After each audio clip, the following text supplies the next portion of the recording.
नमस्कार, जोहार। मैं याचना जायसवाल, आप देख रहे हैं न्यूज झारखंड। चलिए जानते हैं सुबह से लेकर शाम तक की झारखंड की तमाम बड़ी खबरों को।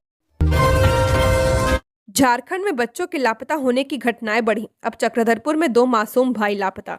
झारखंड में लगातार बच्चों के लापता होने की घटनाएं बढ़ती जा रही हैं, जो चिंता का विषय है। रांची के धुरवा से अंश और अंशिका के गायब होने की घटना के बाद अब पश्चिमी सिंहभूम जिले से भी 2 मासूम बच्चों के रहस्यमय तरीके से लापता होने का मामला सामने आया है। चक्रधरपुर थाना क्षेत्र के इटौर पंचायत अंतर्गत उलीबेड़ा गांव से 2 सगे भाई 19 जनवरी की देर शाम से लापता हैं। दोनों बच्चे घर से कुछ दूरी पर खेल रहे थे, लेकिन इसके बाद वापस नहीं लौटे हैं। परिजनों ने आसपास के इलाकों में काफी खोजबीन की, लेकिन दोनों का अब तक कोई सुराग नहीं मिल पाया है। निकाय चुनाव से पहले रांची का बॉर्डर होगा सील। रांची नगर निगम चुनाव की घोषणा इस माह होने की संभावना है। इसे देखते हुए डीसी मंजुनाथ भंजत्री ने जिले की विधि व्यवस्था बनाने के लिए अधिकारियों के साथ बैठक की है। उन्होंने कहा कि निकाय चुनाव से पहले जिले का बॉर्डर सील किया जाएगा। उन्होंने कहा कि सभी थाना प्रभारी अपने अपने क्षेत्र में सघन जांच अभियान चलाएं, आपराधिक गतिविधियों पर हर हाल में रोक लगाएं। डीसी ने सभी बीडीओ सीओ को अपने अपने क्षेत्र में शांति समिति के साथ बैठक करने और समन्वय बनाकर काम करने के लिए कहा है। उन्होंने कहा कि संवेदनशील क्षेत्रों की पहचान करते हुए प्रशासनिक तैयारियां पूरी करें। ग्रामीण क्षेत्रों में अवैध शराब की भट्टी के खिलाफ उत्पाद विभाग को छापेमारी अभियान चलाने का निर्देश दिया गया है। डीसी ने आम लोगों से आग्रह किया कि कहीं पर अवैध शराब की बिक्री की जानकारी मिलती है तो अबुआ साथी के मोबाइल नंबर 9430328080 पर सूचना दें। गुमला में नदी में डूबा 28 वर्षीय युवक, मिर्गी का दौरा पड़ने की आशंका। नहाने के दौरान हुआ हादसा, नदी में उपलाता मिला शव। गुमला के सिसई थाना क्षेत्र में एक 28 वर्षीय युवक की नदी में डूबने से मौत हो गई है। बगनी निवासी महेदो उराव उर्फ महादेव उराव का शव पुलिस ने पोस्टमार्टम के लिए भेज दिया है। पुलिस मामले की छानबीन कर रही है। मृतक के परिजनों ने बताया कि महादेव मंगलवार शाम करीब 4 बजे घर से कुछ दूरी पर स्थित नदी में नहाने गया था। काफी देर तक वापस नहीं लौटने पर परिजनों ने उसकी तलाश शुरू कर दी। तलाश के दौरान परिजनों ने उसे नदी में गिरा हुआ पाया। तत्काल उसे सिसई प्राथमिक स्वास्थ्य केंद्र ले जाया गया, जहां चिकित्सकों ने उसे मृत घोषित कर दिया है। मृतक के रिश्तेदार जगदीश उराव ने बताया कि महेदो 4 भाइयों में बीच का था और पेशे से किसान मजदूर था।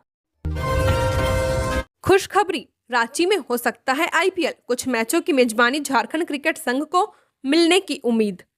अगर सब कुछ सही रहा तो रांची के क्रिकेट प्रेमियों को फिर जीएससीएस स्टेडियम में क्रिकेट का रोमांच देखने को मिल सकता है। जानकारी के अनुसार इस साल होने वाले इंडियन प्रीमियर लीग यानी कि आईपीएल के कुछ मैचों की मेजबानी झारखंड राज्य क्रिकेट संघ को मिल सकती है। हालांकि ये अभी तक निश्चित नहीं है, लेकिन आईपीएल गवर्निंग काउंसिल की बैठक में रांची को प्रस्तावित आयोजन स्थल के रूप में रखा गया है। सूत्रों के अनुसार रॉयल चैलेंजर्स बेंगलुरु और राजस्थान रॉयल्स के होम ग्राउंड पर मैच न होने की आशंका के चलते रांची को एक विकल्प के रूप में देखा जा रहा है। पिछली बार रॉयल चैलेंजर्स की खिताबी जीत के बाद हुई भगदड़ के कारण गवर्निंग काउंसिल चाहती है कि कर्नाटक क्रिकेट संघ इस संबंध में राज्य सरकार से बात कर अपनी स्थिति 27 जनवरी तक स्पष्ट कर दे। वहीं राजस्थान में भी आपसी विवाद को देखते हुए इसे जल्द सुलझाने के लिए कहा गया है। यदि यह मुद्दा समय पर हल नहीं होता है तो दोनों स्थानों के मैच अन्य शहरों में आयोजित किए जा सकते हैं।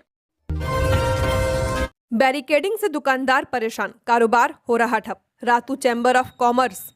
काठीटांड चौक पर लगाई गई बैरिकेडिंग अब आम जनता और दुकानदारों के लिए सजा बनती जा रही है। प्रशासन के फैसले के खिलाफ बुधवार को रातू चैम्बर ऑफ कॉमर्स के आह्वान पर काठीटांड चौक से सैकड़ों दुकानदारों ने स्वैच्छिक बंद रखा और चौक में 1 दिवसीय धरना पर बैठ गए। इस दौरान दुकानदारों ने कहा कि चौक पर बैरिकेडिंग लगाकर रखना यह ट्रैफिक कंट्रोल नहीं है, ये प्रशासनिक नाकामी छिपाने की साजिश है। चैम्बर ऑफ कॉमर्स के उपाध्यक्ष अमित तिवारी ने आरोप लगाया कि 2 साल से बैरिकेडिंग लगी है, लेकिन आज तक दुकानदारों से कोई वार्तालाप नहीं की गई। चौक पर हर दिन हजारों लोग आते हैं, फिर भी न गोल चक्कर बनाया गया, न ट्रैफिक सिग्नल लगाए गए हैं और न पुलिस तैनात रहते हैं। उन्होंने कहा कि प्रशासन मात्र 500 मीटर की दूरी पर बैठा है, फिर भी जमीनी हकीकत से आंख मूंदे हुए है। मोबाइल दुकानदार अजबुल हसन ने कहा कि बैरिकेडिंग के कारण व्यापार ठप हो गया है। अगर किसी को इमरजेंसी में अस्पताल ले जाना पड़े तो बैरिकेडिंग के चलते 1 किलोमीटर दूर घूम कर जाना पड़ता है।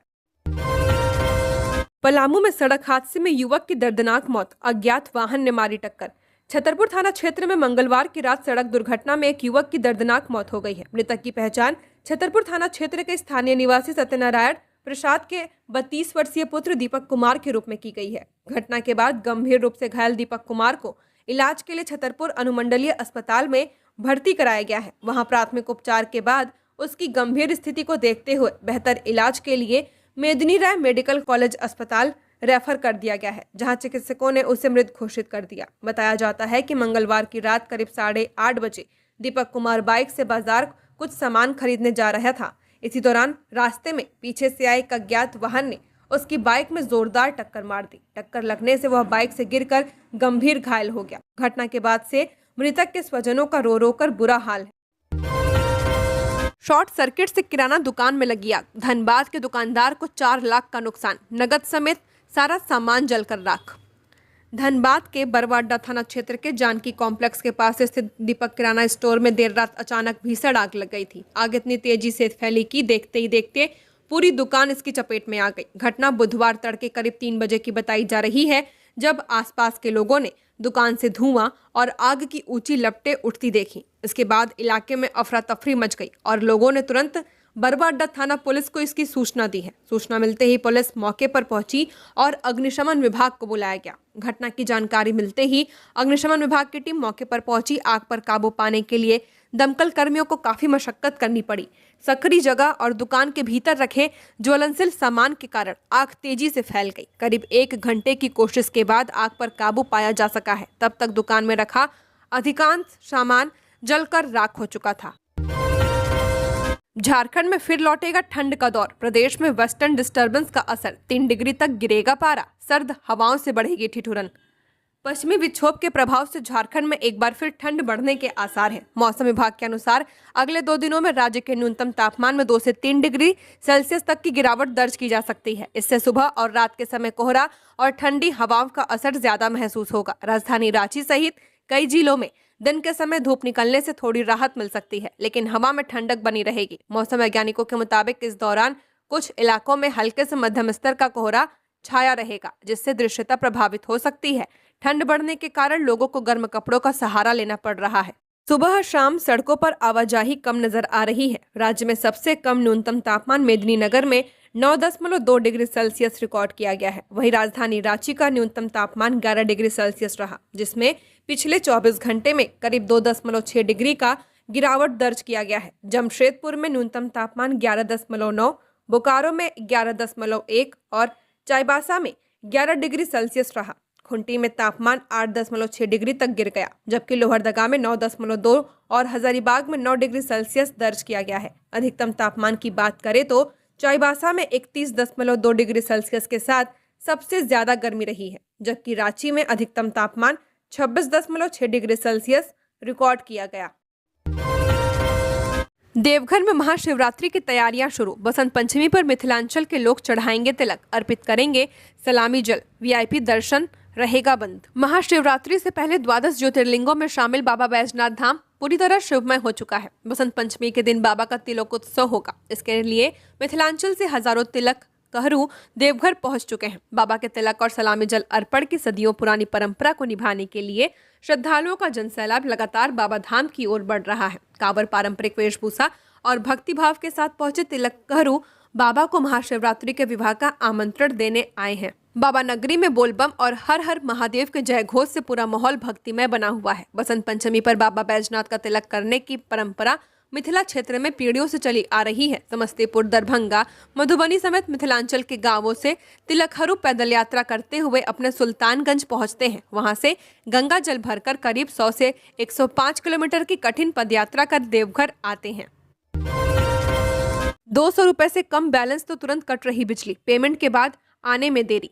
रांची शहरी क्षेत्र में अप्रैल माह तक 3.5 लाख स्मार्ट मीटर लगाने का लक्ष्य रखा गया है। इसमें अब तक करीब 3,40,000 मीटर लगाए जा चुके हैं। बिजली विभाग का दावा है कि अब सिर्फ 30 से 35,000 उपभोक्ताओं के घर में स्मार्ट मीटर लगने हैं, लेकिन स्मार्ट मीटर लगने के बाद बिजली बिल को लेकर उपभोक्ताओं की लंबी शिकायतें हैं। कई उपभोक्ताओं का आरोप है कि 200 रुपए के नीचे बैलेंस होने पर उनकी बिजली काट दी जा रही है। राशि जमा करने के बाद भी उनका कनेक्शन शुरू करने में समय लग रहा है। वहीं कई उपभोक्ताओं का कहना है कि उनका बिल बहुत ज्यादा भेजा जा रहा है। कुछ तकनीकी गड़बड़ी या स्मार्ट मीटर के अकाउंट नंबर में एंट्री में इधर उधर होने के कारण यह समस्या हुई है। कुछ मामलों में जैसे जहां नए कनेक्शन के तहत स्मार्ट मीटर लगा है और उनके पुराने मीटर के बकाया बिल को अप टू डेट करने में तकनीकी समस्या आ रही है। जो उपभोक्ता नियमित रूप से अपना बिजली बिल जमा करते हैं, उनका बैलेंस जीरो होने पर भी तुरंत बिजली नहीं काटी जाती है। वैसे बकायेदारों जो कई महीनों से अपने बकाया का भुगतान नहीं करते हैं, उनका कनेक्शन काटा जा रहा है। लंबे समय से बिल नहीं देने वाले बड़े बकायेदारों की बिजली जल्द चालू नहीं होती है। कैशबैक के नाम पर साइबर ठगी का भांडाफोड़, जामताड़ा से 3 आरोपी गिरफ्तार। जामताड़ा पुलिस ने साइबर अपराध के खिलाफ बड़ी सफलता हासिल करते हुए कैशबैक के नाम पर ठगी करने वाले गिरोह का पर्दाफाश किया है। पुलिस अधीक्षक जामताड़ा को मिली गुप्त सूचना के आधार पर साइबर अपराध थाना की टीम ने छापामारी कर 3 साइबर अपराधियों को गिरफ्तार किया है। यह कार्रवाई नारायणपुर थाना क्षेत्र अंतर्गत उत्क्रमित मध्य विद्यालय कसियाटांड के आगे सिनबार झाड़ी के पास की गई है। पुलिस के अनुसार थाना प्रभारी राजेश मंडल के निर्देशन में पुलिस निरीक्षक नीतीश कुमार, सहायक अवर निरीक्षक ईश्वर मरांडी एवं अन्य पुलिस कर्मियों की संयुक्त टीम ने मौके से हातिम अंसारी, विनोद मंडल एवं नजरुद्दीन अंसारी को गिरफ्तार किया है। तीनों आरोपी जिला जामताड़ा के निवासी हैं। उनके पास से 7 मोबाइल फोन और 7 सिम कार्ड बरामद किए गए हैं। म्यूजिकल फाउंटेन से गुलजार होगा पतरातू डैम, अब हर शाम सजेगा रोशनी संगीत का जादू। रामगढ़ की पहचान बन चुकी पतरातू घाटी और पतरातू डैम अब पर्यटन के नए दौर में प्रवेश करने जा रहा है। प्राकृतिक सुंदरता के लिए मशहूर यह इलाका अब आधुनिक पर्यटन आकर्षण के रूप में भी अपनी अलग पहचान बनाएगा। पतरातू डैम को और भव्य बनाने के उद्देश्य से निर्मित म्यूजिकल फाउंटेन पूरी तरह तैयार हो चुका है। मंगलवार देर शाम इस म्यूजिकल फाउंटेन का सफल ट्रायल किया गया, जिससे आने वाले दिनों में पतरातू डैम पर्यटकों के लिए किसी उत्सव स्थल से कम नहीं होगा। ट्रायल के दौरान जैसे ही संगीत की धुन गूंजी, पानी की ऊंची ऊंची फुहारें और रंगीन रोशनी के साथ लयबद्ध होकर आसमान छू रहा था। पूरा डैम परिसर रंग बिरंगी आभा में नहाया नजर आ रहा था और मौजूद लोग इस नज़ारे को देखकर मंत्रमुग्ध हो गए। ऐतिहासिक संरचनाओं को संरक्षित करते हुए विश्व धरोहर सूची में शामिल करने का प्रस्ताव। झारखंड प्रतिनिधिमंडल यूनाइटेड किंगडम दौरे के दौरान अंतर्राष्ट्रीय स्तर के प्रमुख संस्थानों और विशेषज्ञ समूहों के साथ आयोजित बैठक में शामिल हुआ। आयोजित सभी बैठकों का मूल विषय झारखंड की प्राचीन मेगालिथ मोनोलिथ विरासत का संरक्षण, पुनर्स्थापन, वैज्ञानिक प्रबंधन तथा वैश्विक मान्यता पर रहा। बैठक में मेगालिथिक स्थलों के वैज्ञानिक दस्तावेजीकरण, संरचनात्मक संरक्षण, परिदृश्य प्रबंधन, समुदाय की भागीदारी और अंतर्राष्ट्रीय सर्वोत्तम मानकों के अनुरूप दीर्घकालिक संरक्षण रणनीतियों पर विस्तार से चर्चा की गई। विशेष रूप से इस बात पर जोर दिया गया कि आदिवासी समुदायों से जीवंत रूप से जुड़ी इन ऐतिहासिक संरचनाओं को संरक्षित करते हुए यूनेस्को विश्व धरोहर सूची के लिए एक ठोस और विश्वसनीय प्रस्तुति कैसे तैयार की जाए। 8 दिन बाद भी कैरव गांधी का नहीं मिला कोई सुराग, वीआईपी स्टाइल में किडनैपिंग की आशंका। जमशेदपुर के प्रतिष्ठित कारोबारी देवांग गांधी के बेटे कैरव गांधी के अपहरण को 8 दिन बीत चुके हैं, लेकिन पुलिस अब तक किसी ठोस सुराग तक नहीं पहुंच पाई है। जांच के दौरान मिले संकेतों से पुलिस को शक है कि यह वारदात बिहार के औरंगाबाद के कुख्यात अपराधी अजय प्रताप सिंह उर्फ अजय सिंह के गिरोह की योजना हो सकती है। सूत्रों के अनुसार अजय सिंह वर्तमान में गया प्रसिद्ध डॉक्टर दंपत्ति पंकज कुमार गुप्ता और शुभ्रा गुप्ता के अपहरण मामले में जेल में सजा काट रहा है, लेकिन आशंका जताई जा रही है कि वह जेल के भीतर से ही अपना नेटवर्क चला रहा है। जमशेदपुर पुलिस जल्द ही उसे रिमांड पर लेकर पूछताछ करने की तैयारी में है। अजय सिंह का गिरोह बेहद शातिर है। गिरोह के लोग अक्सर पुलिस की वर्दी पहनकर और नीली लाल बत्ती लगी गाड़ियों का इस्तेमाल करके लोगों को गुमराह करते हैं। अपहरण के बाद पीड़ित को बेहोश करने के लिए नशीले इंजेक्शन भी लगाए जाते हैं ताकि उसे ठिकाने की जानकारी न हो पाए। 11वीं 13वीं जेपीएससी हाईकोर्ट ने 342 सफल अभ्यर्थियों को प्रतिवादी बनाने का दिया निर्देश। झारखंड हाईकोर्ट की एकल पीठ 11वीं से 13वीं संयुक्त जेपीएससी मेंस परीक्षा के परिणाम रद्द करने की याचिका को पहले ही खारिज कर चुका है। अब याचिकाकर्ता अयूब तिर्की और अन्य ने इसके खिलाफ डबल बेंच में अपील दायर की है, जिसकी सुनवाई बुधवार को झारखंड हाईकोर्ट में हुई। हाईकोर्ट के चीफ जस्टिस MS सोनक और न्यायमूर्ति राजेश शंकर की खंडपीठ ने याचिकाकर्ताओं के वकील को निर्देश दिया कि 342 अभ्यर्थियों जिन्हें नियुक्ति पत्र मिल चुका है, उनको 2 सप्ताह के अंदर प्रतिवादी बनाया जाए। सुनवाई के दौरान जेपीएससी की ओर से महाधिवक्ता राजीव रंजन, अधिवक्ता संजय पिपरवाल और प्रिंस कुमार ने पक्ष रखा। वहीं याचिकाकर्ताओं की ओर से अधिवक्ता सुभाषीष रसिक सोरेन और शोभा लकड़ा ने अपना पक्ष रखा है। बता दें कि पिछली सुनवाई के दौरान अदालत ने कहा था कि इस केस के अंतिम निर्णय से सफल अभ्यर्थी प्रभावित होंगे। दो बाइक की आमने सामने भिड़ंत, 3 युवक घायल, हजारीबाग रेफर। चतरा के पत्थलगड्डा इंदर मार्ग पर बीते दिन नूनगांव मोड़ के पास तेज रफ्तार दो बाइकों की आमने सामने भिड़ंत हो गई। हादसा पत्थलगड़ा थाना क्षेत्र का है। हादसे में 3 युवक गंभीर रूप से घायल हो गए हैं। घायलों को प्राथमिक उपचार के बाद हजारीबाग रेफर कर दिया गया है। जानकारी के मुताबिक सिमरिया थाना क्षेत्र के सोहर निवासी अर्जुन भुइया और रंजीत भुइया बाइक से बलबल मेला देखकर लौट रहे थे। वहीं गिद्धौर थाना क्षेत्र के तिलया निवासी विनोद भोक्ता अपनी भांजी को लेकर बाइक से घर जा रहा था। इस दौरान दोनों बाइकों की आमने सामने टक्कर हो गई, जिसमें तीनों गंभीर रूप से घायल हो गए हैं। घटना की सूचना पर मौके पर पहुंची पुलिस ने घायलों को इलाज के लिए अस्पताल भेजा है। लापता बच्ची मामले में गृह सचिव तलब। झारखंड हाईकोर्ट ने कहा, दूसरे राज्यों से आने वाले घुमंतु लोगों के लिए गाइडलाइन जारी। झारखंड हाईकोर्ट ने लापता बच्ची से जुड़े मामले में सुनवाई के दौरान मौखिक टिप्पणी की है कि राज्य में राजस्थान सहित अन्य राज्यों से आने जाने वाले घुमंतु लोगों के लिए कोई स्पष्ट गाइडलाइन नहीं है। कोर्ट ने कहा कि पुलिस इन लोगों के आधार कार्ड या पहचान की जांच नहीं करती है और न ही राज्य सरकार ने इनके लिए कोई नियम बनाए हैं। ये लोग जगह जगह टेंट बनाकर रहते हैं और कई बार आपराधिक गतिविधियों को भी अंजाम देते हैं। ऐसे लोगों पर नजर रखने के लिए पुलिस प्रशासन को गाइडलाइन बनाने की जरूरत है। साथ ही अदालत ने गृह सचिव को अगले सुनवाई यानी कि 27 जनवरी को ऑनलाइन उपस्थित होने को कहा है। हाईकोर्ट ने सुनवाई के दौरान हाल ही में रांची के धुरवा से गायब हुए 2 बच्चों अंश और अंशिका का भी जिक्र किया है। कोर्ट ने कहा कि झारखंड में बच्चों की तस्करी के नेटवर्क सक्रिय हैं, जिन पर कड़ी नजर रखनी होगी और संबंधित लोगों को तत्काल पकड़ना होगा। 2 भाइयों की दर्द भरी कहानी, दोनों के कट चुके हैं एक पैर, दवाइयों के लिए भी नहीं है पैसे, मदद की गुहार। गोड्डा के पथरगामा प्रखंड के रहने वाले अभिजीत दास और उनके छोटे भाई सुजीत दास की जिंदगी आज असहनीय पीड़ा और संघर्ष से गुजर रही है। दोनों भाई लेप्रोसी जैसी गंभीर बीमारी से ग्रसित हैं और लंबे समय से धनबाद के गोविंदपुर स्थित निर्मला हॉस्पिटल में इलाजरत है। बीमारी की भयावहता इतनी बढ़ चुकी है कि दोनों भाई अपने अपने एक पैर पहले ही खो चुके हैं। दुर्भाग्यवश अब बीमारी दूसरे पैर तक भी फैल चुकी है, जिसे बचाना संभव नहीं रहा और डॉक्टरों ने उसे भी शरीर से अलग करने की सलाह दी है। 3 जनवरी को अभिजीत का पहला ऑपरेशन किया गया, जिसमें ही 2 लाख रुपए से ज्यादा की राशि खर्च हो चुकी है। हर गुजरते दिन के साथ इलाज का बोझ बढ़ता जा रहा है और परिवार की चिंता भी बढ़ रही है। दूसरी ओर इस परिवार की आर्थिक स्थिति बेहद कमजोर है। दोनों भाइयों के पिता मजदूरी कर किसी तरह घर का खर्च चलाते हैं। झारखंड निकाय चुनाव की घोषणा से पहले हर हाल में पूरा हो शिशु पंजी सर्वे, शिक्षा परियोजना निर्देशक ने दिए निर्देश। झारखंड शिक्षा परियोजना परिषद के निदेशक शशि रंजन ने जिले में शिशु पंजी सर्वे में देरी पर नाराजगी प्रकट की है। उन्होंने मंगलवार को वर्चुअल माध्यम से सभी जिलों के डीईओ और डीएसई के साथ हुई समीक्षा बैठक में हर हाल में सभी जिलों में निकाय चुनाव की घोषणा से पहले शिशु पंजी सर्वे पूरा करने के सख्त निर्देश दिए हैं। राज्य परियोजना निवेशक ने डहर 2.0 पोर्टल के माध्यम से हो रहे शिशु पंजी सर्वे की धीमी गति पर असंतोष जाहिर करते हुए कहा कि किसी भी वक्त निकाय चुनाव की घोषणा हो सकती है। ऐसे में पदाधिकारी लापरवाही न बरतें और समय रहते शिशु पंजी कार्य का पूरा कर सके।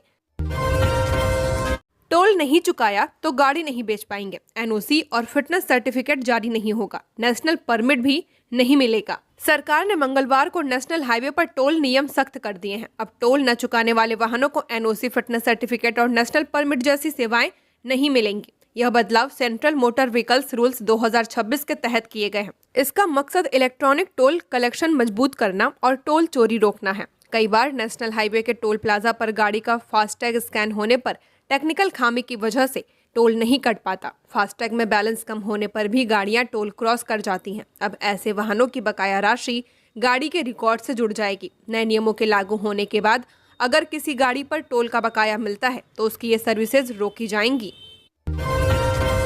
रांची में खुले नाले ने ली मासूम की जान, फुटबॉल खेलते हुए 2 साल का बच्चा बहा। रांची में खुले नालों की लापरवाही एक बार फिर जानलेवा साबित हुई है। राजधानी के कांटा टोले स्थित Maulana Azad colony road number 7 में मंगलवार को फुटबॉल खेलते हुए नाले में बह गए 2 मासूम बच्चों में से 2 वर्षीय मोहम्मद फरहान की डूबने से मौत हो गई है। यह दर्दनाक हादसा दिन के करीब 11 बजे हुआ है। बच्चों को बहता देख उनकी मां ने जान की परवाह किए बिना नाले में छलांग लगा दी। उन्होंने बड़े बेटे मोहम्मद अरहान को तो बचा लिया, लेकिन छोटे बेटे मोहम्मद फरहान का हाथ छूट गया और वह पानी में समा गया। घटना की सूचना मिलते ही पुलिस मौके पर पहुंची और आवश्यक प्रक्रिया पूरी की है। गोताखोरों की मदद से बच्चे को नाले से निकालकर सदर अस्पताल ले जाया गया है, जहां डॉक्टरों ने उसे मृत घोषित कर दिया। चतरा में 25 दिनों से लापता बच्ची की सूचना देने वाले को पुलिस देगी इनाम। चतरा पुलिस ने 25 दिनों से लापता 15 साल की बच्ची मुन्नी कुमारी उर्फ रानू का पता बताने वाले को 20,000 रुपए इनाम देने की घोषणा की है। जानकारी देने वाले व्यक्ति का नाम और पहचान गोपनीय रखा जाएगा। गौरतलब है कि जिले के गिद्धौर थाना क्षेत्र निवासी मुन्नी बीते 28 दिसंबर से लापता है। परिजन और पुलिस ने काफी खोजबीन की है, लेकिन अब तक उसका कोई सुराग नहीं मिल पाया है। मुन्नी अपने घर के पास में ही पिकनिक मनाने की बात कहकर निकली थी, लेकिन शाम ढलने के बाद भी वह घर नहीं लौटी तो परिवार वालों की चिंता बढ़ गई। परिजनों ने आसपास और सगे संबंधियों के घर में तलाश की, लेकिन मुन्नी का कहीं पता नहीं चला। इसके बाद परिजनों ने मामले की जानकारी गिद्धौर थाना को दी है। पुलिस ने गुमशुदगी का मामला दर्ज कर छानबीन शुरू कर दी है। पुलिस की टीमें मुन्नी के दोस्तों और उस दिन पिकनिक में शामिल होने वाले संभावित लोगों से भी पूछताछ कर रही है, लेकिन अभी तक कोई ठोस सुराग हाथ नहीं लगा है। दलमा फॉरेस्ट रिजर्व में मिला ड्रोसेरा बर्मानी पौधा कीट, लार्वा और छोटे जीव खाता है। वैज्ञानिकों के लिए बना शोध का केंद्र। दलमा वन्य प्राणी आश्रय आमतौर पर हाथियों और घने जंगलों के लिए जाना जाता है, लेकिन अब यहाँ मांसाहारी पौधों की मौजूदगी ने वैज्ञानिकों और वन विभाग का ध्यान खींचा है। हाल के सर्वेक्षण में दलमा क्षेत्र में ऐसे पौधे पाए गए हैं। ये मिट्टी से नहीं बल्कि कीट, लार्वा और सूक्ष्म जीवों से पोषक तत्व प्राप्त करते हैं। ये पौधे ड्रोसेरा बर्मानी के नाम से जाने जाते हैं। ये खोज इसलिए भी अहम मानी जा रही है क्योंकि झारखंड में मांसाहारी पौधों की संख्या बेहद सीमित मानी जाती है। दलमा का यह इलाका अब जैव विविधता के एक नए केंद्र के रूप में उभर रहा है। वन विभाग और विशेषज्ञों की ओर से दी गई जानकारी के अनुसार ये मांसाहारी पौधे उन क्षेत्रों में पनपते हैं जहाँ मिट्टी में नाइट्रोजन और अन्य जरूरी पोषक तत्वों की भारी कमी होती है। गढ़वा में 50 लाख की बड़ी चोरी के खुलासे के लिए पुलिस सख्त, एसआईटी का गठन। गढ़वा जिले के बिशुनपुर प्रखंड मुख्यालय में 26 दिसंबर की मध्यरात्रि हुई बड़ी चोरी के मामले में पुलिस ने जांच और तेज कर दी है। शुभ लक्ष्मी कपड़ा दुकान और मुन्ना ज्वेलर्स से करीब 50 लाख रुपए की चोरी के बाद अब पुलिस इस कांड के उद्भेदन को लेकर पूरी तरह गंभीर नजर आ रही है। गढ़वा के पुलिस अधीक्षक अमन कुमार ने अपने कार्यालय में बिशुनपुरा चोरी कांड की समीक्षा बैठक की। इस दौरान उन्होंने अब तक की जांच की प्रगति की जानकारी ली और मामले के जल्द खुलासे के लिए आवश्यक दिशा निर्देश दिए हैं। पुलिस अधीक्षक के निर्देश पर नगर उंटारी के एसडीपीओ सत्येंद्र नारायण सिंह के नेतृत्व में एक विशेष जांच टीम का गठन किया गया है। इस टीम में जिले के 7 थाना क्षेत्रों के थाना प्रभारी शामिल किए गए हैं ताकि अलग अलग बिंदुओं पर एक साथ जांच की जा सके। गणतंत्र दिवस में अलर्ट के बीच रांची रेल मंडल में सख्ती, दिल्ली रूट पर पार्सल बुकिंग बंद। रांची में गणतंत्र दिवस को लेकर रांची रेल मंडल में सुरक्षा व्यवस्था कड़ी कर दी गई है। सुरक्षा अलर्ट के तहत दिल्ली रूट की ट्रेनों में 26 जनवरी तक पार्सल बुकिंग बंद कर दी गई है। इस अवधि में रांची स्टेशन से दिल्ली जाने वाली किसी भी ट्रेन में पार्सल नहीं भेजा जाएगा। इसके अलावा प्रयागराज रूट में माघ मेला और यात्रियों की भारी भीड़ को देखते हुए वहां भी पार्सल बुकिंग अस्थायी रूप से रोक दी गई है। अन्य शहरों के लिए पार्सल बुकिंग सामान्य रूप से जारी रहेगी। रेलवे अधिकारियों के अनुसार रांची से दिल्ली के लिए आमतौर पर लाख, सब्जियां और कपड़े पार्सल के रूप में भेजे जाते हैं, जबकि घरेलू सामान यात्रियों के माध्यम से भेजा जाता है। सुरक्षा कारणों से इन रूटों पर विशेष सतर्कता बरती जा रही है। रांची रेल मंडल के डीआरएम करुणानिधि सिंह और आरपीएफ कमांडेंट पवन कुमार ने बताया कि 26 जनवरी को देखते हुए रांची रेल मंडल के सभी स्टेशन अलर्ट मोड पर रखे गए हैं। आरपीएफ पर्सनल की छुट्टियां सीमित कर दी गई हैं ताकि सुरक्षा व्यवस्था में किसी तरह की कमी न रहे।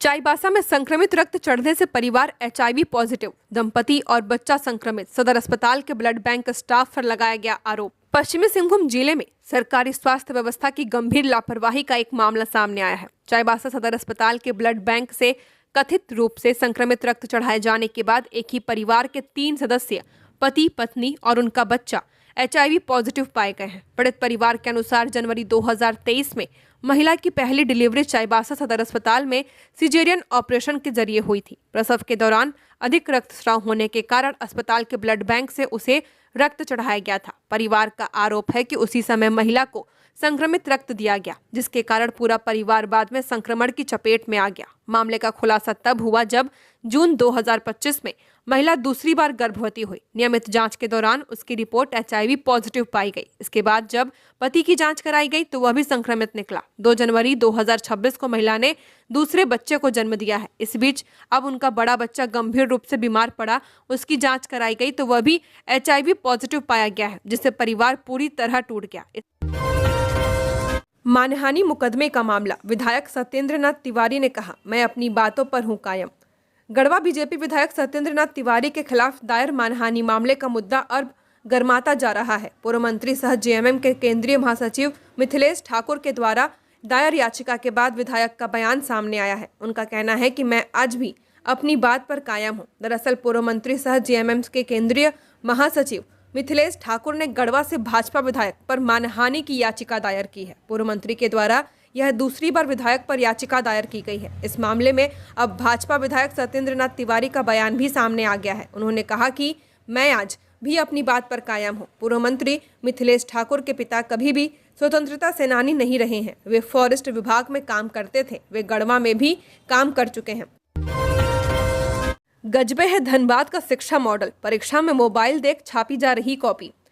BSS महिला कॉलेज की छात्राओं का मोबाइल देखकर परीक्षा में लिखते वीडियो वायरल हो गया है। किसी छात्रा ने ही मोबाइल से वीडियो बनाया और वायरल कर दिया है। वायरल वीडियो में छात्राएं मोबाइल देखकर लिखती दिख रही हैं। ऑल इंडिया स्टूडेंट्स एसोसिएशन आइसा की ओर से कॉलेज परिसर में चला जा रहे सदस्यता अभियान के दौरान कुछ छात्राओं ने उनसे इसकी शिकायत की है। आइसा की जिला कमेटी के सदस्यों ने बताया कि उन्होंने इसे लेकर प्राचार्य सहित अन्य शिक्षकों से बातचीत की है। प्राचार्य ने मोबाइल देखकर लिखने की बात को गलत बताया है। आइसा से जुड़ी छात्राओं ने बताया कि कॉलेज के कुछ शिक्षकों की ओर से मामले को लेकर उन पर दबाव भी बनाया गया है।